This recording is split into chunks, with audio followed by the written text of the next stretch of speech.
Chères consoeurs, chers confrères, la kinésithérapie vient de vivre une année déterminante puisque notre formation initiale a été profondément rénovée. Nous nous en réjouissons parce que depuis des années déjà, nous travaillons tous avec vous pour faire reconnaître la kinésithérapie comme une science médicale.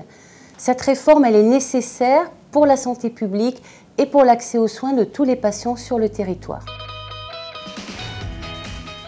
Déclinée désormais sur 300 ECTS au niveau international, notre profession vient de franchir un pas majeur, quasiment équivalent à un master. C'est une pleine reconnaissance de la grande polyvalence du kinésithérapeute, tant sur le plan thérapeutique que sur le plan de la prévention. Le futur kinésithérapeute passera du statut d'auxiliaire médical à un nouveau statut, celui d'une profession médicale à compétences définies. Entre le début d'activité que j'ai eu il y a une trentaine d'années et aujourd'hui, beaucoup de choses se sont mises en place. Nous venons d'obtenir une 4e année pour notre profession. L'Ordre s'est battu énormément et continuera de le faire pour que la profession évolue encore. Nous avons à cœur d'évoluer, nous avons à cœur de soigner, nous garantissant au niveau de l'Ordre la qualité des soins, la sécurité des patients et nous souhaitons aller plus haut, bien plus haut.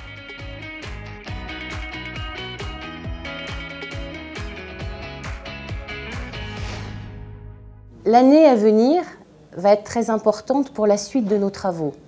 Nous avons décidé de vraiment nous attaquer à l'exercice illégal de la profession. L'exercice illégal, c'est une préoccupation qui est quotidienne pour vous. Et d'ailleurs, très régulièrement, vous nous dites « Mais que faites-vous contre l'exercice illégal de la kinésithérapie ?» Eh bien, nous avons décidé de prendre ce problème à bras-le-corps parce que c'est un réel problème pour nos patients, encore une fois.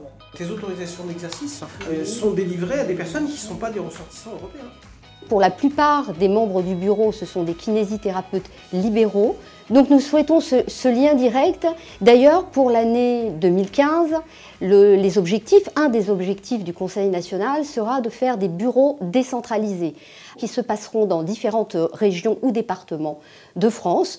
Mais à ces occasions-là, nous faisons des réunions qui sont ouvertes aux kinésithérapeutes de ces départements et de ces régions. De ce fait, nous avons une relation directe entre le kinésithérapeute de terrain et l'élu du Conseil national. On aimerait faire sauter différentes barrières. Nous allons organiser des réunions publiques, nous allons venir vous voir dans les établissements de santé et nous allons venir vous présenter directement le travail de l'Ordre. Ces rencontres avec tous les kinésithérapeutes vont nous permettre d'échanger et vont nous permettre d'envisager avec vous la kinésithérapie de demain. Une des missions fondamentales de l'Ordre, c'est la mission d'entraide et de solidarité. Être plus proche des kinésithérapeutes, c'est aussi s'occuper d'eux quand ils sont dans la difficulté. Dans cet esprit de confraternité, je vous présente tous mes vœux pour cette nouvelle année 2015. Je souhaite aussi, moi qui suis un kiné qui exerce au quotidien, de garder après toutes ces années le même plaisir, le même bonheur, le même honneur que je ressens en soignant mes patients tous les jours. Kiné en établissement ou en exercice libéral, je vous souhaite à tous une excellente année faite de bonheur, de santé, à vous, mais aussi à vos proches, bien évidemment. Je souhaite que 2015 soit l'année de la reconnaissance du rôle essentiel, fondamental des kinésithérapeutes dans le système de soins français au service de la démocratie sanitaire. Ensemble, avec vous, en 2015, nous allons tous œuvrer pour une kinésithérapie ambitieuse au service de nos patients. Bonne année à tous.